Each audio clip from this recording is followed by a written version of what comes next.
Um, I'm at Hillsborough River State Park, and on the Hillsborough River is a kind of a wedding party. So I'm going to be putting in at the state park here and then paddling upstream towards kind of the source of the Hillsborough River, but towards Crystal Spring. There's a whole story to that area, and you know, actually it's probably volume-wise as a source of the river, but it's not the headwater. The river goes on up to up in the town of Zephyr Hills, along the Zephyr Hills Ridge, where it's separated in a watershed from the Withlacoochee River, and the Withlacoochee River then runs west, kind of a west-northwest, whereas the Hillsborough River flows southwest into the kind of city of Tampa, in Hillsborough Bay, Tampa Bay. To get up to the spring, you got to cross the Hillsborough Rapids, which is maybe a couple 300 yards of real crispy limestone rapids. So you're not paddling across it. Even at this time of year, the water level is real low, but the flow rate is steady because of the spring. But you're not really able to paddle across. You got to get out and walk across it. That lime rock there is real kind of jagged. So I'm gonna get in here, get around these people. Have to walk through their little party, but that's the canoe launch, and they're kind of just all gathered around it. But I'll get out there and get things situated on the water, and we'll talk a little more about the river and about this area and Crystal Springs and all that. So take you along with me. All right, check in with you later. All right, so as soon as you put in, the water is just crystal clear, and it's probably, I don't know, it's like maybe 10, 12 feet deep, but I mean, I can see every pebble on the bottom. But there's just, you know, there's steep banks and rocky banks. There's nowhere to stop and get staged up. So you just kind of paddle for half a mile or so and get over that first set of rapids while everything's still tied down. I mean, I wouldn't do it barefooted either. The rocks are pretty crunchy, and you get a pretty good cut, some jagged edges. But you need something to stay on your feet, you know, maybe some dive booties, or I wear these Croc sandals that have a Velcro slashing around the ankle. They do real well. I've had them in some deep mud. But anyhow, we'll just keep going. It's pretty in here, but we'll just keep going, and I'll check in at the rapids.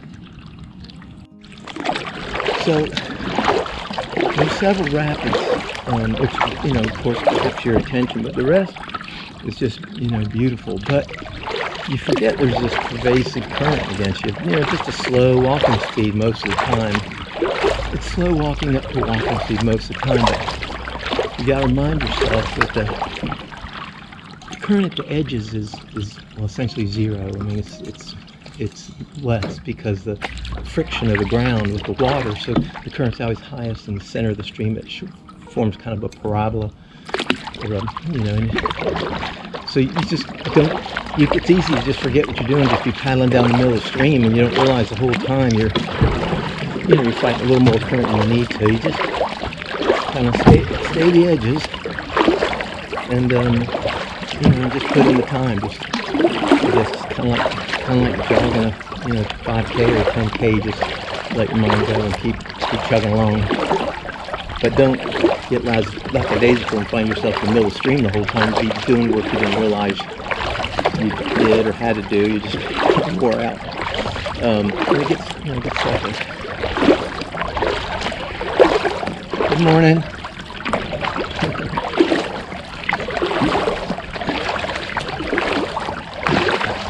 So we're coming up on the boardwalks and stuff in the main part of the park, the state park, and that's where the larger rapids will be, and that's where you'll have kind of a chilling section.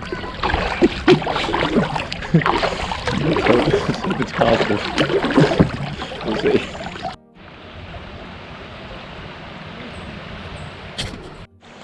That's the first one. That wasn't too bad. You see they have these pedestrian bridges and little boardwalks, so you know people can observe the rapids.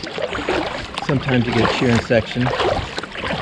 Sometimes you get some hazing. But it wasn't too bad. I had to get out the bully stick, so I want to have it ready. And you need to go back and forth between your bully stick and your paddle quickly. So, you know, have them ready. I use some lashing because it's better just to let it dangle than to lose it. So, back to just being placid and beautiful, barely a walking speed now. And but it's like this at least 4.5 miles, so it's a tough haul home. And then of course it's downstream the whole way back. So we'll just take on the next one as it comes.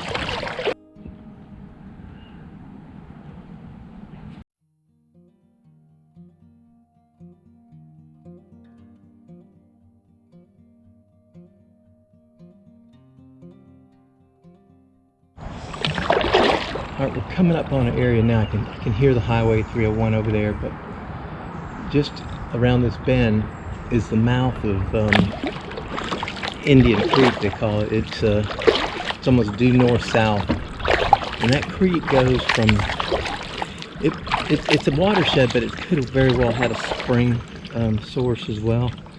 A lot of these are just depleted from the aquifer, but it was a encampment of the, I don't know if it was 10 cars. Whoa! What the hell is big? Fish sign, I guess. But it's up here. This is the old Fort King Trail. Now it's the US Highway 301. It's a 2-lane road. It's real busy. But right here at Indian Creek, big old dog. Oh, that was a great big dog. Big alligator dog. It's just dead clear right now. I mean, it's probably 9 or 10 feet deep, maybe a little more. I can see everything on the bottom. Right around this bend here, the river kind of takes a steep north turn, and it's in Indian Creek, and they would encamp up along that creek. And I guess they'd come down in the 1830s or so and burn down the government bridge.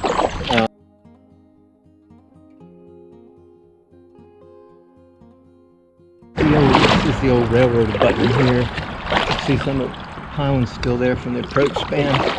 Everything else is washed away. It's got the concrete abutments on both sides.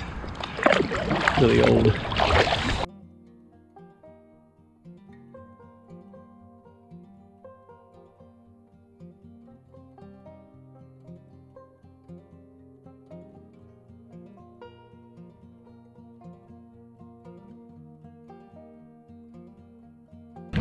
That's the trick there. You get your butt down in the seat as quick as possible. You can overcome almost everything as long as your butt's down in the seat.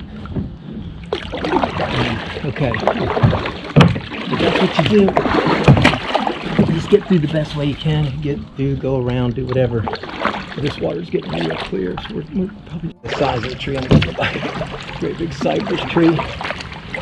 Those trees too, when they get that big, they tend to kind of hollow out the base, and gators love it. The only reason I know is because every now and then there'll be one on a log, and when you spook it, they know just where they're going. They'll do kind of a little curl dive and tuck right in there. They know exactly where they're going. They go right home.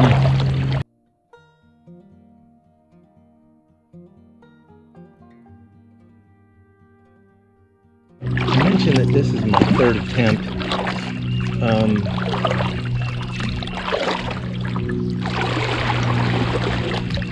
Both times I kind of started late.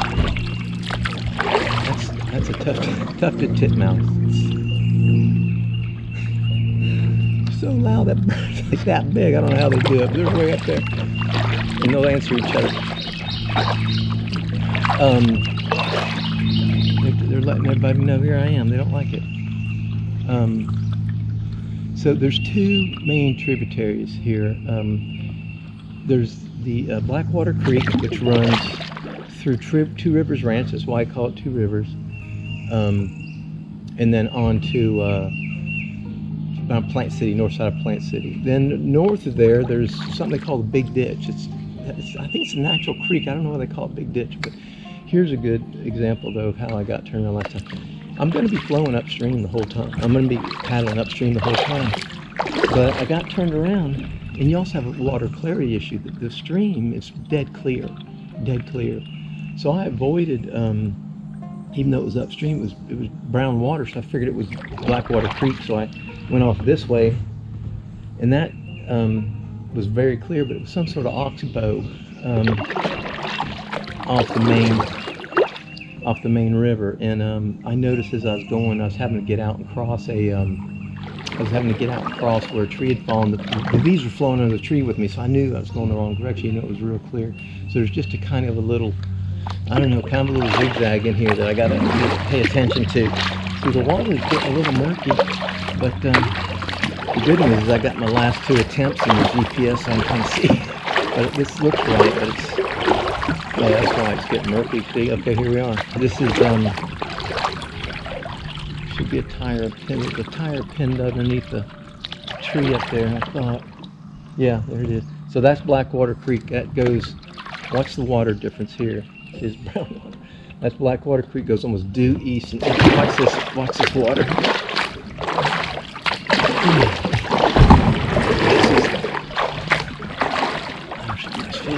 There's some, this is how clear it is. I mean, it's probably, I don't know, 4 feet deep right here, and it is dead clear. And here's that little oxbow that got me last time. It's a big, wide swath, and it appears to be the river versus this little narrow cut right here. But you can see, you'll see the leaves, and it seems to be flowing a little better than it was before. You see the leaves heading that way. And that's not right. I need to be going upstream. And that just has all the signs. It's dead clear. It's just beautiful. And and last time I just kind of motored on that way. I figured it out later, but then I came back and took, because I wanted to go upstream, I didn't catch this little zigzag here, and I ended up going down Blackwater Creek for 1.5 miles, and it was tough. It was some real bad tree falls. Look at the size of that tree.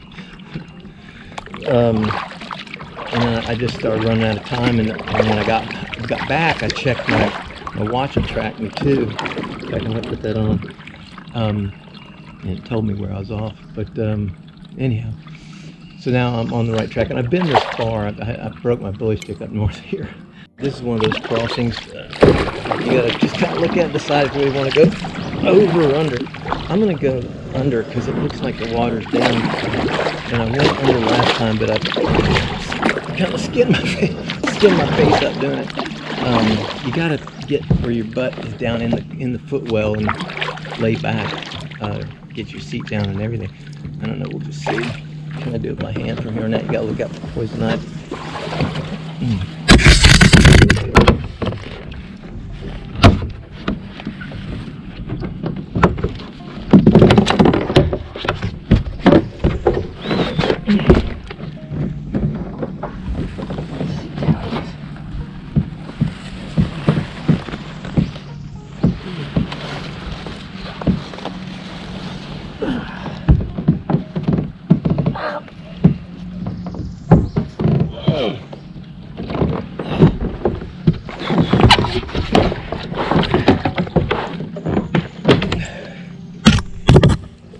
I've got it. Actually, a little easier than last time. Okay, that's how you do it. I mean, that's actually pretty easy.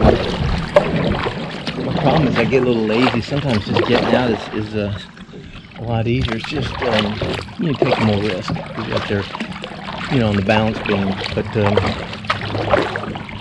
and especially in a narrow tree like that, I'd rather cross a big wide one, but you got more to stand on. But okay, all right, here we go. Just keep on doing this, crossing obstacles as they come. The obstacle is the way, as the Stoics would say. Oh, it's beautiful, just beautiful down there. All right, I'll check in with you later.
paddled over this set of rapids. It wasn't easy. I probably used my buoy stick and all to get over it, but it's down lower, so man, it's really moving.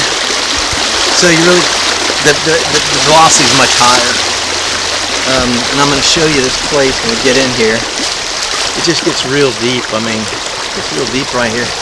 But this is a real special place, right? I call it the cathedral. I'll show you why. Through here. I'll be able to paddle here in just a minute. Gotta give it one good pull. Alright. I mean, it gets real deep though, so I can't just wade forever, but don't you see this place? There's another, there's another rapid around the corner, but there's this little, what a beautiful spot this must have been to the earliest humans, the pre-Americans, even the early pioneers. But this is a really beautiful spot. I love it. All right.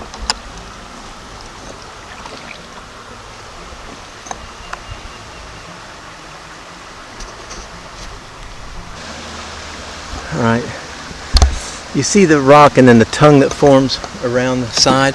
What I do is I just kind of paddle like hell towards that rock, and then at the last minute I'll go and get that tongue, try to just hit the edge of it.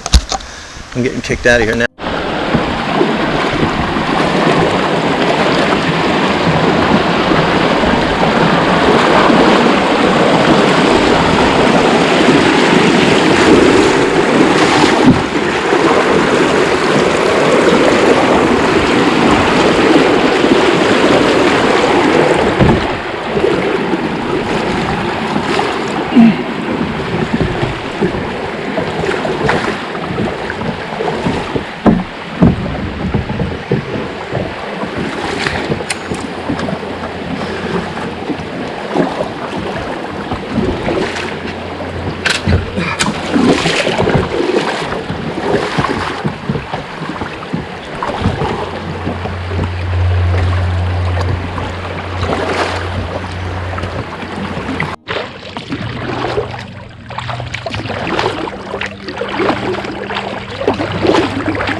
You gotta know when to stop fighting and pull out that release there. It's just right on the threshold there. That's good way to bust the paddle. You don't want to give up on the ground. The second you start, you're gonna give up ground. That's pretty, man. That's so nice.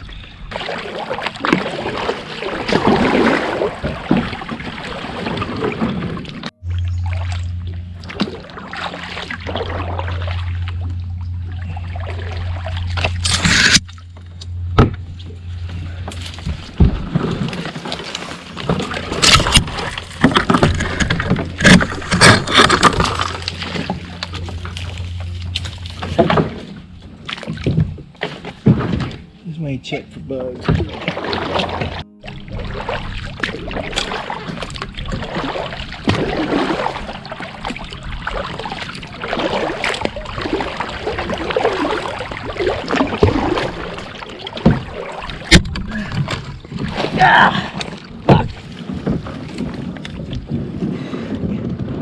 It's easy on there. Where is it?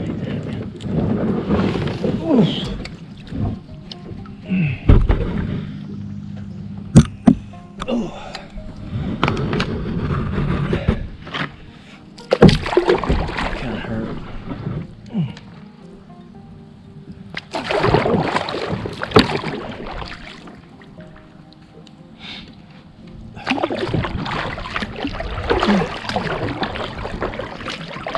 Okay, there's some beautiful driftwood pieces down here too. It'll be a long way out.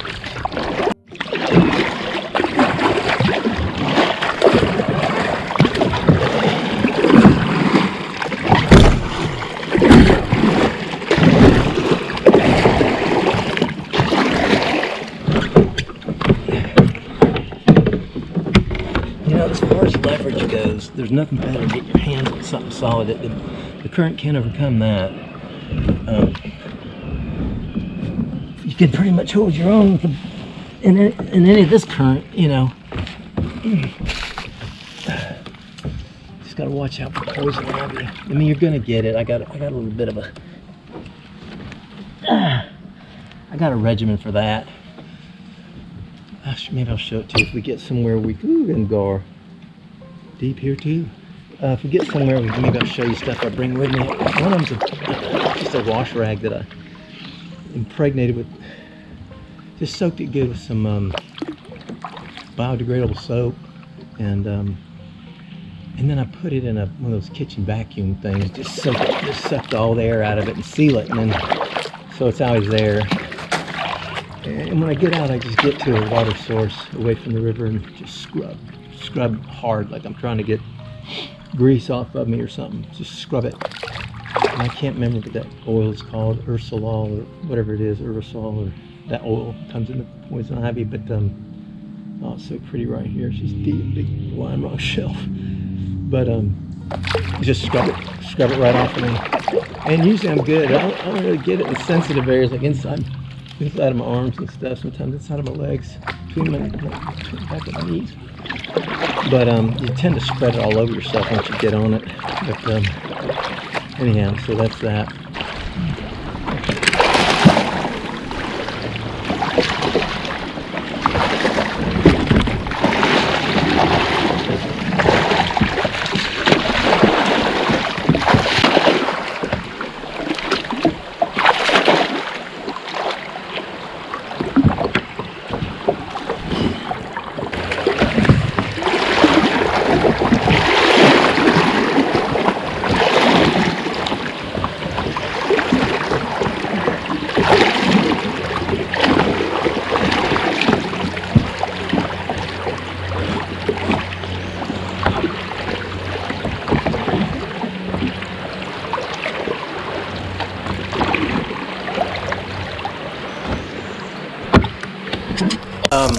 Look at this tree.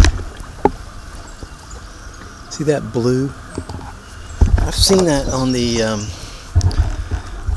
Appalachian Trail before. Some of the, I don't know what happens to them, but some of the fallen trees there. Oh, it's getting kind of deep here. They get that blue color. I don't know what that is. I'm going to have to think about this a little bit. That's over my head. I'm going to have to think about this a little bit. I'll check in with you later.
A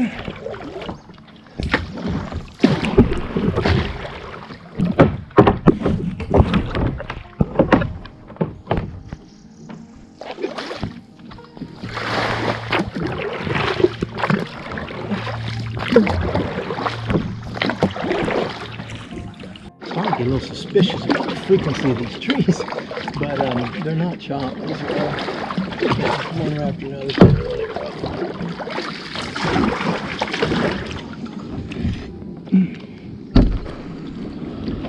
But now you can see the root balls and stuff.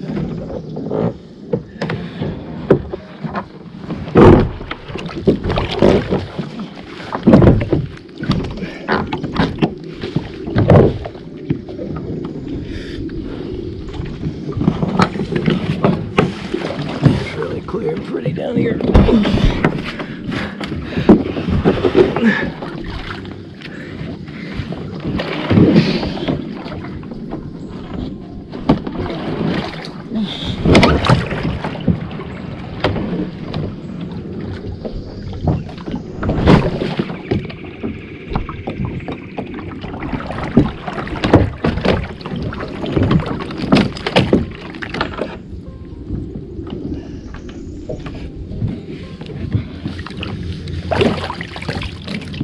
Just try to get your feet down the footwells where they want to be anyhow.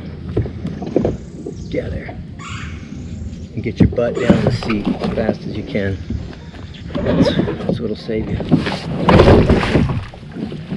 It ain't real glamorous, but that's once your butt's down, you're pretty much safe from flipping. But man, if it's not down, it's amazing how quickly you flip. The current will grab that keel. There's a little bit of a keel on the bottom of this boat, in the front and the back. The current will grab it, the friction will grab it, and just roll it. Sometimes you come off the bank when you drug like that, and it's real tempting to kind of sit in it and surf down the bank, rather than get in the water and launch. But if you haven't done it before, you'll flip. It's kind of like riding downhill on a sitting on your butt on a skateboard. You better balance it, because when it hits that keel in the back, if you're not paying attention or you're just not really actively bouncing, I get low, put my paddle down, it'll flip you just immediately, unbelievably fast. So fast it'll make all your buddies laugh. But and then the paddle too can be used like that, just giving a little bit of smack. It'll put a little force to right you, keep you safe, So use that paddle. It's been rough.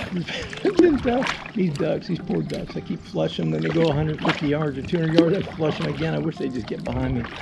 But it's real pretty in here, man. It's just real clear. Peaceful. There's nobody around here. Big trees. But I'm tired, man. I've been at it for a few hours now. I didn't even see anything I recognized, but a lot of zigzagging, a lot of crossings, a lot of really gnarly crossings. This one doesn't look too bad. We'll be able to paddle through this one, I hope.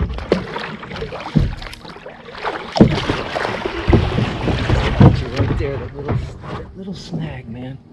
You grab something from the boat, and it could be a 1-inch little bolt or something, and it'll stop you.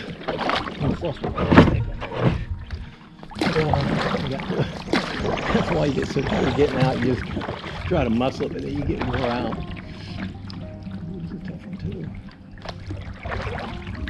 This is one of those really ones where you think, oh, maybe I can just gonna drive over the middle like this.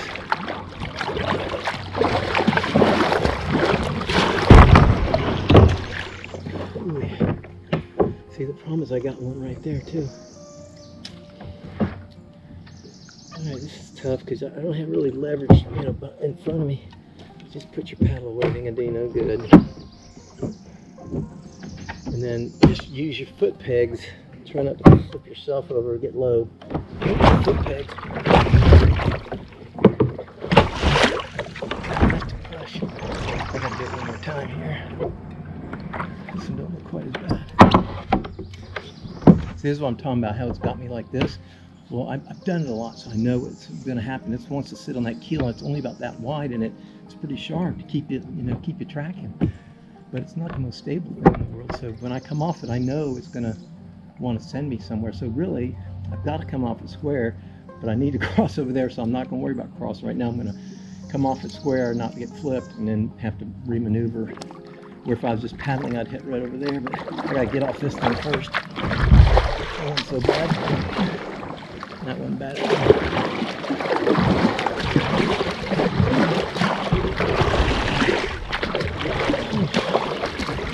Okay, I'm getting tired.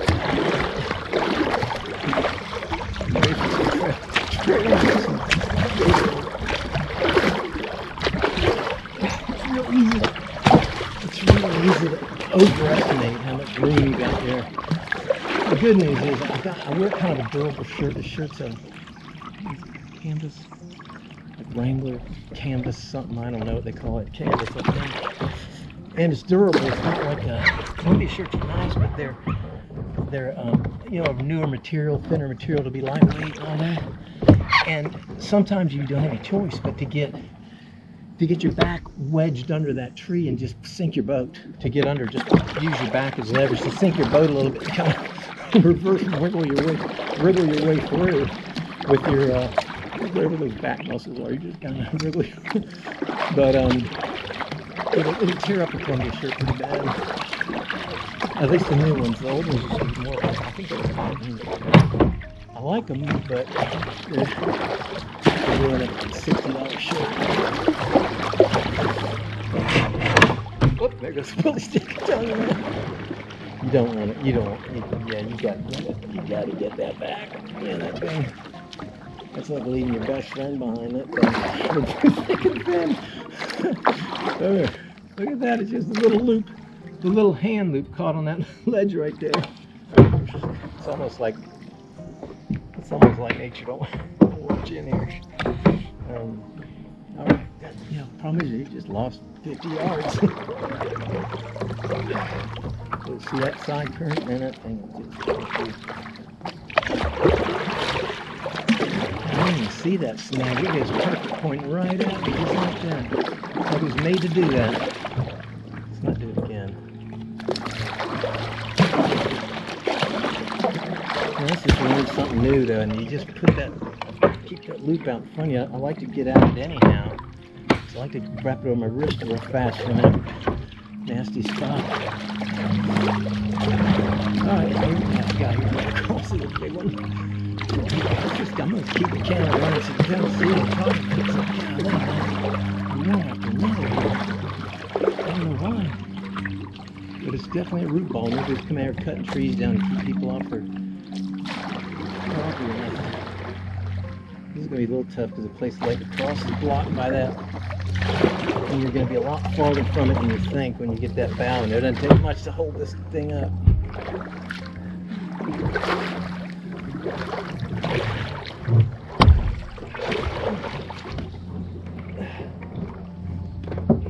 Sneak out a hickory or something. I just put everything away, get it all secured, you know, because this is where shit happens, frankly. Yeah, that's as far as I'm gonna get. I'd love to get closer, but make sure I'm not snagged. Because you want to make your motions in one fell swoop. You don't want to go in and find out you're snagged on something or whatever, because that's when trouble happens. But just kind of get up and get out.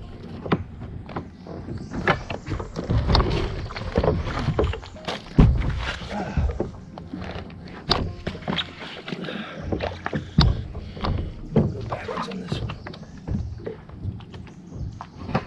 That paddle tangle, that ain't good. What's his ass gonna be caught?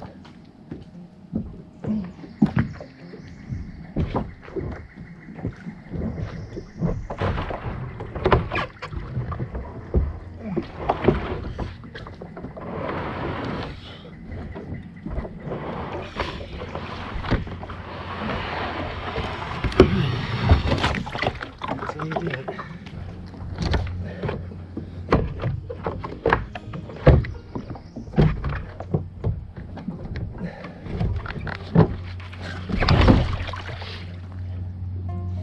There, no matter where your feet are, it matters where your butt is.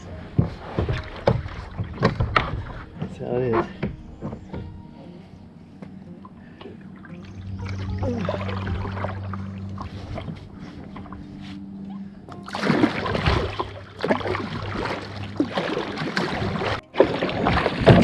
I got it. That was a tough mile, man. That was a lot. Just a lot of trees and brush. In and out, and under and over. And I didn't have to get out of the kayak, out on dry land at one time. And then when I got to the back side of that one, it created kind of a shoal, and I could get out there with my tree saw and kind of just use it like a machete, and got some of that ivy off the bottom of it. So I should be able to get under it on the way back.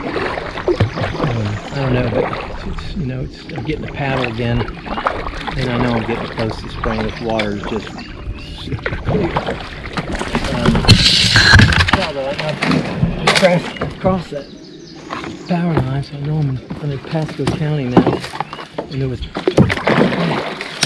actually an active power line under me.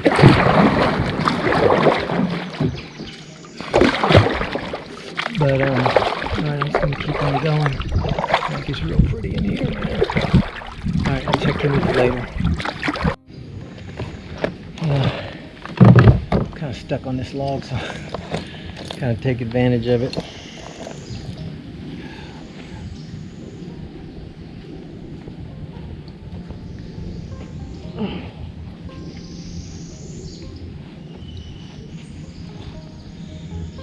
Whew. It's a tough run, man. It's tough. Oh goodness. I got me some bug and sun. The sun is I think it's copper tone basic or something like that it's called. It no fragrance, no nothing, and I think it's like a dry. I really like it. It's kind of a dry, it's sort of a dry lotion. I don't know how you make a dry lotion, but it is. So I'll get that where I need it. And then this is I can't remember if it's permethrin or picardin. I'll keep this on the back of my neck because you get a lot of spiders in this dead wood falling all over you, and I don't want them to stay there. I don't want to make a nest back there. So that's what I do. But all right, well, gotta be close to that spring. This water is just unbelievably clear. I mean, I'll see something that catches my eye. It'll be a little fish, a little darter or something, and it'll be 12 feet down there. It's just so clear. It's got to be getting close. And I haven't had any kind of like private property warnings or anything. I've heard all kinds of stories about this, this spring and its ownership and their little battle and all that politics stuff. But I mean, nobody's bothered me yet. I ain't seen anybody. So,